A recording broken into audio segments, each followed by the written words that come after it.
Hey, I know you guys probably noticed this. It's just a shamag kind of day, okay?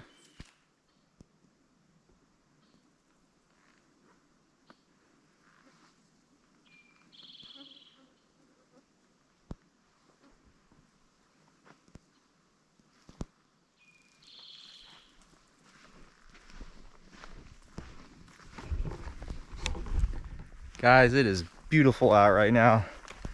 It's a little after 4 o'clock and I decided to go for a little hike or a little walk. I'm trying to find some eastern red cedar bark on a dead, well, actually it doesn't have to be on a dead eastern red cedar, but anyways, I'm just trying to find some bark to get this fire going and just kind of scoping out the areas out here. So hope you guys are enjoying yourselves so far.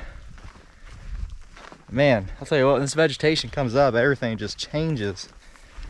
It's crazy just how different everything looks. So soak it in while you can, right? And I'll probably see you guys back at the campsite here pretty quick.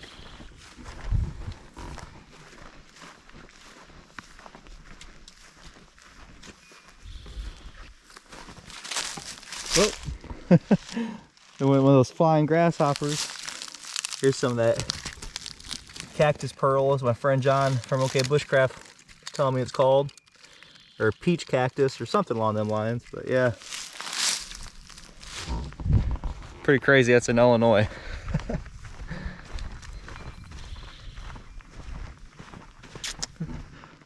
Looks like we have an old irrigation system up here too, out in this field. Check this out. It's kind of cool. They probably still use it. Wow. Nice.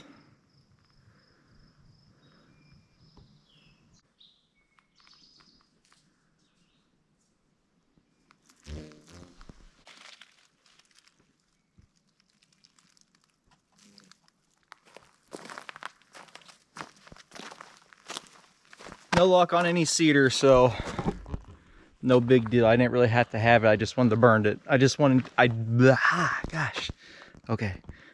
to burn some eastern red cedar. So we're not going to do that.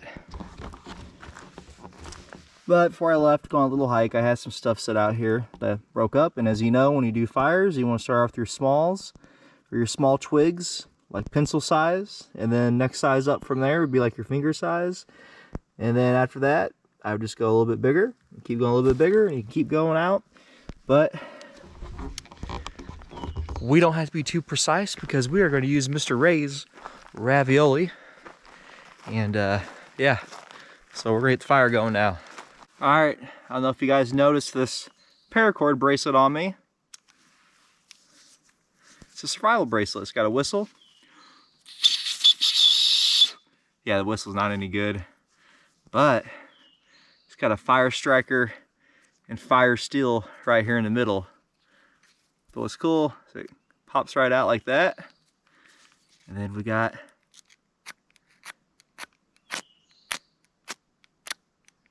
spark like that. All right. Woo!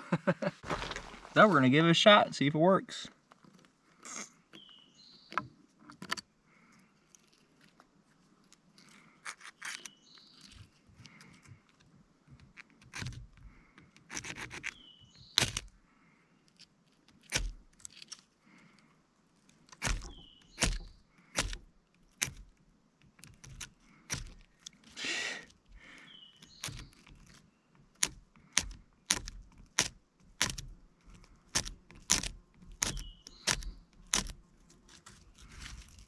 I don't know, guys. I don't think it's a hot enough spark to do it. Maybe. We'll try it again.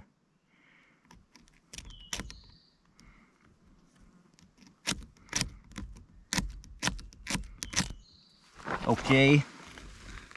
I didn't think this was going to be a gimmick, but I'm starting to think it might be. Oh, I dropped in the ashes there. It's not good. Nope, go back. Okay. There we go. Operator malfunction, I guess.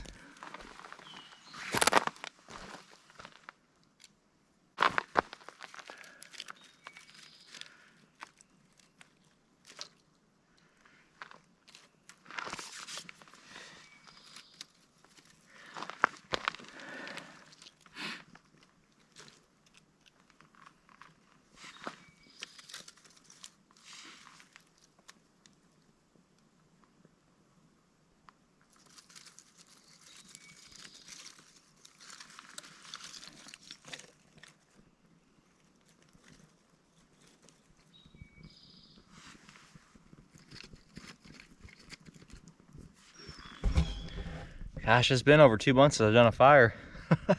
It's pretty exciting.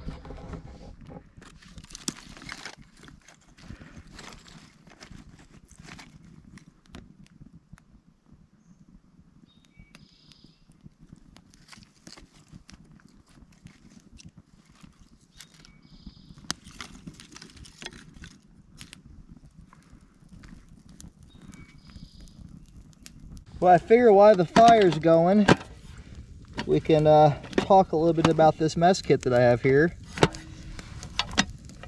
Bring you guys down a little closer here. There we go. So it's a East German mess kit, which I used in my last overnighter that I did, that you guys didn't get to see. But this is the second variation. There's 3 different variations of the East German mess kit. I believe this is the second variation. And this belt here, which is what I have on here, it is just it's a lady's belt. I just cut it down and poked a hole on the end, and that's my strap for this to hold together.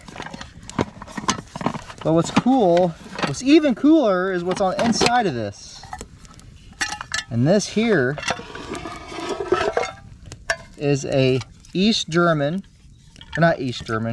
a Hungarian Canteen. And wow, I think it's sweating. It's wet. Unless this thing's leaking a little bit, but yeah, this right here is a Hungarian Canteen. I bought 2 of them for $7.99 a piece. I couldn't pass it up. And there you can see it's in pretty not the greatest condition, but I cleaned them out pretty good with dish soap and vinegar, and I put rocks inside of it and shook it up to break it up inside. And I actually learned that from OK Bushcraft. I remember reading one of his comments or him talking about how he cleaned his canteens with rocks, so definitely helped. But yeah, the seal inside of this, so I'll get it out here in a second and show you. These are probably from the 60s or 70s. These are pretty old. But I had to change the seal. This is food grade gasket material right here. And I had to change it because the old ones were leaking. So yeah. So there it is, Hungarian Canteen. I'm about to drink out of this thing. It's clean. Wow. I cleaned this thing really good. I'm doing okay.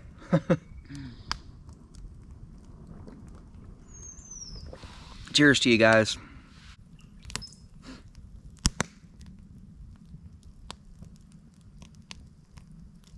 I must say, these things are like little tanks, man. These things are pretty solid. I'm pretty sure it's aluminum, but it is. It's just like a solid. I don't know. I can't explain. It's just like a little mini grenade or something, you know.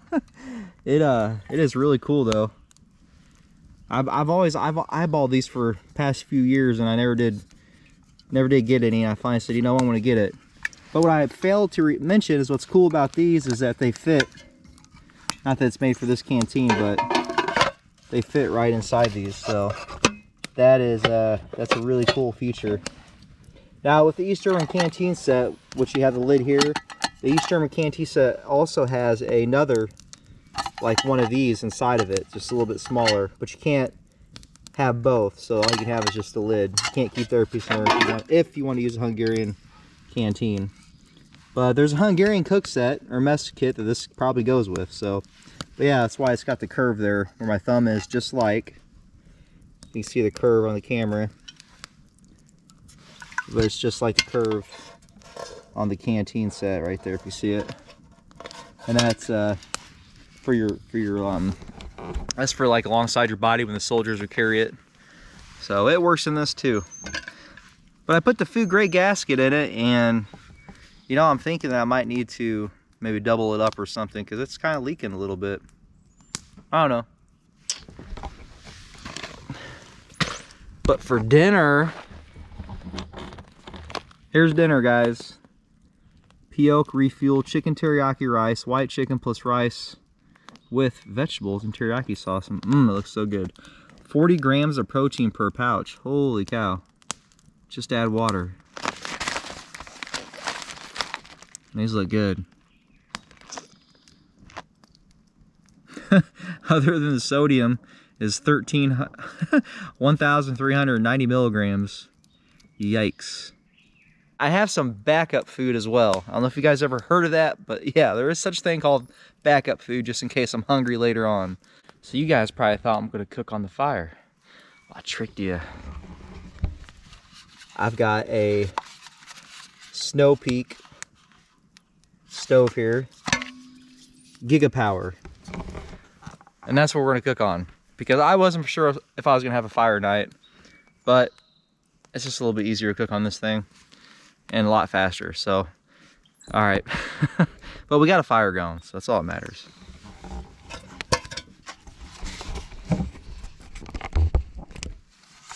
This thing is pretty cool. It's got a little package here it comes in. It just pulls out like that. It just screws right on.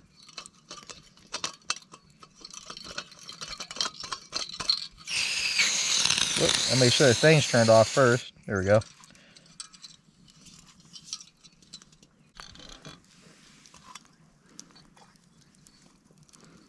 Legs just fold out like that. It's pretty neat. Then what's even cooler about this one here,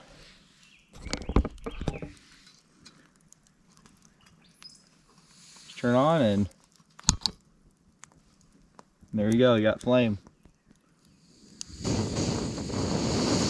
Just like that. Pretty cool.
All right, guys, so dinner is ready.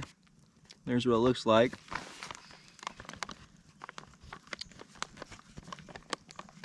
Thank you for this food, Heavenly Father, and I bless you for it.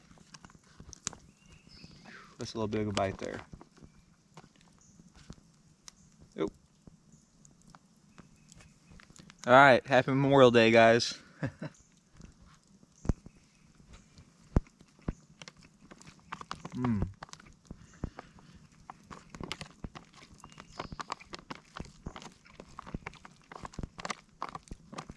That is good. I really like freeze-dried meals because I'm not much into cooking. I'll cook, but I'm not really big into it. But I like to cook to show you guys and stuff too. But these freeze-dried meals, they are expensive.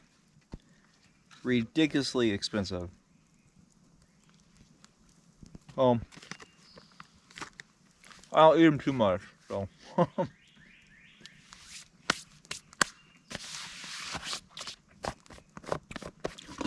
So I hope you guys are enjoying this so far.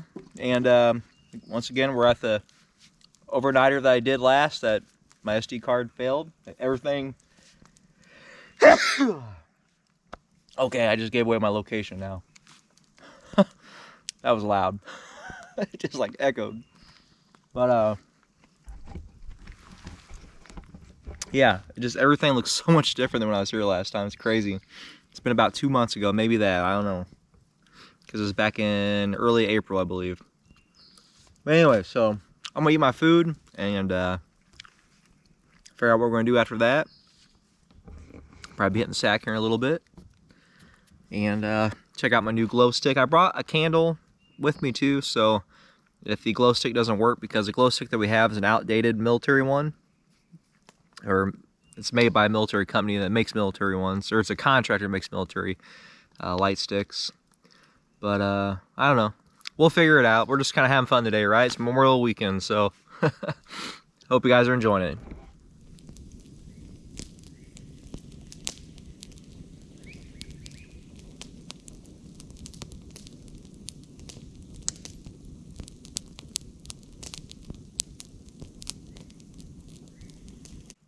Hey guys, you guys want to see something cool? You do? Okay. Check this out. It's a limb.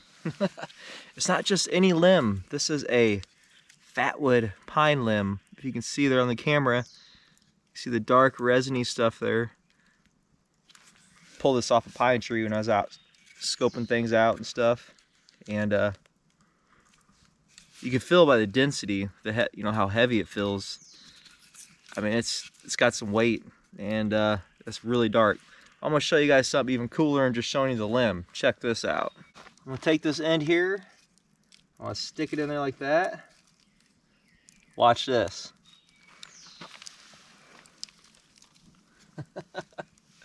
There you go.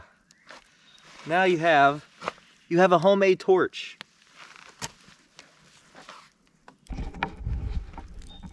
Now tell me that isn't cool, guys. All I'd have to do is just carve this end here, and I have a little spot for it. So I get down here in the ground.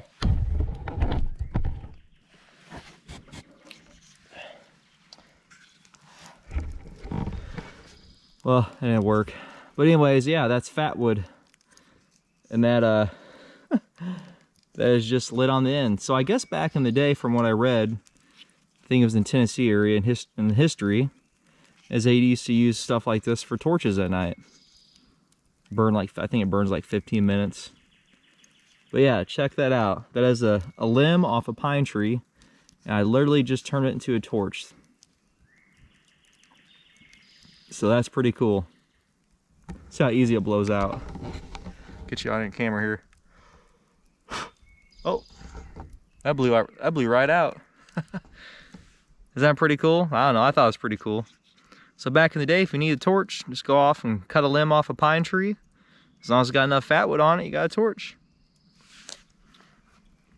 I don't know, that excites me.